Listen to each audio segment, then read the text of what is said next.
Alright, sa video ito ay mag-update po tayo ng mga online loan app na wala sa list of recorded online lending platform ng SEC. Ibig sabihin, bawal sila mag-operate through online o sa madaling salita, illegal magpautang sa online. Okay? Linawin ko lang po yan. Pero bago natin simulan, ay maglalambing po muna ako sa inyo na pakisuportahan po. Pakifollow po yung aking mga social media account ang Facebook, TikTok at ang aking YouTube channel. At kung nakatulong sa inyo ang video ito, malaking tulong po ang simple niyong pag-like, malaking tulong po ang simple niyong pag-share, at para updated po kayo sa mga videos natin dito sa aking YouTube channel ay pakihit lang po ang notification bell. Disclaimer, hindi po ako nanghihikayat na mangutang kayo dito sa mga online lending apps.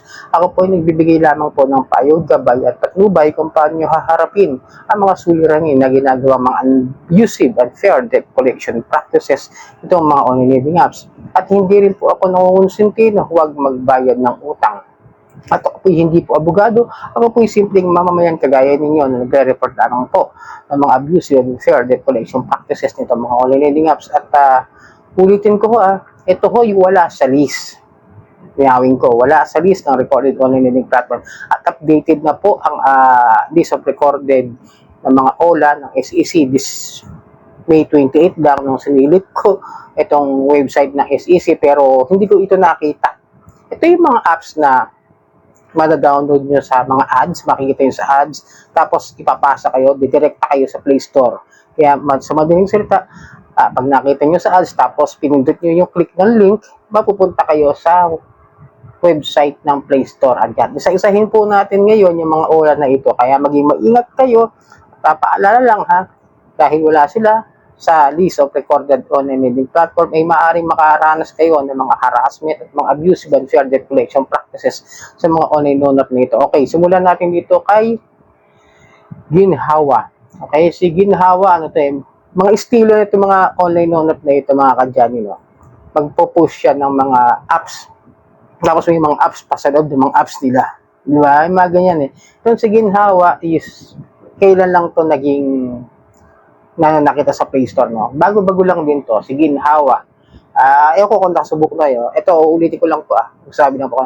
Paki-comment yung mga experience nyo sa mga OLA na babanggitin ko ngayon. Okay? Para maintindihan ko lalo na husto yung mga experience ng mga nakaranas mag-loan dito at approve at kung ano yung mga experiences nila na pwedeng i-share sa comment section. Okay? Unang-una, si Ginhawa. Tapos, sinubukan ko na rin si Credit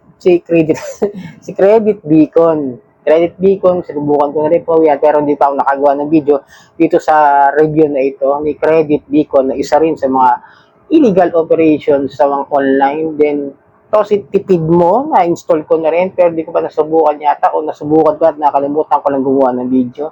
Si Tipidmo, okay? And then, itong si Peso Is, nakita ko ito si Peso Is sa ads doon sa browser na ginagamit ko isa. Kaya tinignan ko kung ito ba legit o okay ba talaga utangan, at tinry ko naman, pero laglag ganun. Then, si Crawford Credit Services, micro-lending technologies daw siya. Nakita ko lang siya sa YouTube, hindi ko pa siya nasubukan talaga kasi kailan lang to, nakarang araw lang, si Crawford Credit Services. Pero nakalagay kasi micro-lending, pero nagpapautang daw ng 50,000. So, there are still lending apps para sa akin. Itong si Peso Bolt Loan App Online, itong si Delicia, lagi itong palit ng pangalan. Nakakalimutan ko lang yung mga huling pangalan nito. Ano pa ba? Pasulpot-sulpot itong si Delicia Lending. Ang OLA niya ngayon is Peso Bolt. Tapos itong si Tayo Cash. Itong si Tayo Cash, nasubukan ko na yan dati pa, way 2 years ago, tapos bumalik, tapos nawala na naman. Ngayon, bumalik naman si Tayo Cash. Paiba-iba rin yung apps niya sa loob. Itong si Quick Cash Pera and Pautang. Okay? Ingat din po kayo, just mga ganyan, bago lang to. Ito si SwiftPay, nakita ko to, medyo may mga post ito sa mga OLA victims community, no, na nangaharas daw ng mga may nakita ako para meron siyang text messages na nakalagay doon yung kanyang lending app. Okay? Kaya mag-ingat kayo rito. Then ito, galing na sa comment section ng aking pinost doon sa mga OLA na ito na unregistered sa SEC o yung mga wala sa recorded online lending platform ng SEC. Itong si FinFine, sama ko raw siya. So, it means nasubukan na niyang applyan niya noon, utangan. Pero muli, paalala lang, no? Talamak na talaga ngayon yung mga OLA na makikita nyo sa social media, Yung sa mga ads, dyan sa mga YouTube natin, sa Facebook natin, kung sa Instagram, kung saan yung mga social media na yan, no? Magpapakita, papatuloy silang dumami.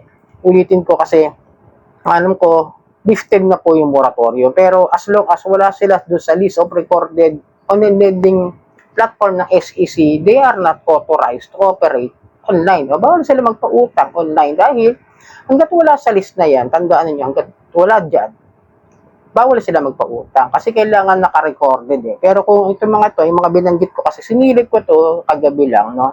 Wala talaga updated na nga eh. Noong May 28, sa pagkakabasa ko, May 28, itong nakaraang linggo lang, no, itong SEC list of recorded on lending platform, wala po sila, isa-isa ko po yan, kaya medyo kinabi rin ako ng pagre-research, kaya sabi ko, ito ang gagawin ng content ngayon para maging maingat kayo. Huwag niyo basta-basta utangan. Tandaan niyo no, hindi porket nakita natin na nagpapautang sa mga social media, umapir doon sa ating ads, nakita mo sa Play Store, nakita mo sa App Store, nakita mo sa website, nag-o-offer ng mga malalaking halaga, na tapos ngayong panahon na ikagibitan, nangangailangan kayo, iuutangan nyo na agad. It's much better na pag-aralan nyo muna, tignan nyo muna yung history o yung mga nakaraang issue nito, mga binanggit ko mga OLA, di ba? Yung mga yan kasi, nagpapanggap na mga EMI loan calculator, kunwari mga yung tawag doon, nagka-calculate ng mga loans kung magkano ba pwede mo utangin. Akala mo ganun siya. Pero ang totoo, sila talaga yung mga nagpapautang dyan. May mga, yung credit beacon nga, binasa ko yung, yung details yan. Sabi, hindi rin sila nagpapautang. Bali, parang broker lang sila. Parang ipapaasa ka lang sa isang OLA, tapos doon na, bahala na kayo mag-usat. Siya, mangungumisyon lang. Parang ganun daw siya. Pero, nung in-applyan ko, siya mismo yung nagpapautang. Kita nyo, di ba nakalagay credit beacon? 60,000 agad yung offer sa akin. Kaya sabi ko, hindi. I think this is just the deceiving tactics na ginagawa ng mga only loan na para hindi sila basta-basta mareklamo o something like that, matrace agad kasi wala sila sa SEC, medyo mahihirapan din agad i-trace. Unlike doon sa mga lehitimo na sa SEC registered, mas madaling i-trace kasi may mga address sila ron na pwedeng malaman ko saan pwedeng puntahan. Yun nga lang, yung mga address na ginagamit nila dyan is just only a front of their registered apps o registered lending company. Minsan, may mga mapanlilang ko talaga dyan. Kaya may mga nare-read, di ba? Pag nare-read, nasa ibang lugar. Pero yung address nasa ibang lugar, doon sa apps na pinag-apply nila. Di ba? Kaya minsan nakakalito lang din. Kaya kahit sabi mong SEC registered, still, alamin nyo pa rin kung marami bang issue yan. Yan ba ay nakasuhan? Yan ba na-raid na? Yan ba may history na revocation? May history na cease and desist order? Tapos ito, mga illegal na online loan apps na nagpapautang. Tapos, tawag doon, nag-ooperate ang walang pahintulot ng ating ahensya ng gobyerno. So, sana nakatulong ang video ito. Muli, maglalambing ako na pakisuportahan po aking mga social media ko. Na Facebook, TikTok, at aking YouTube. Maraming po salamat sa ulitin.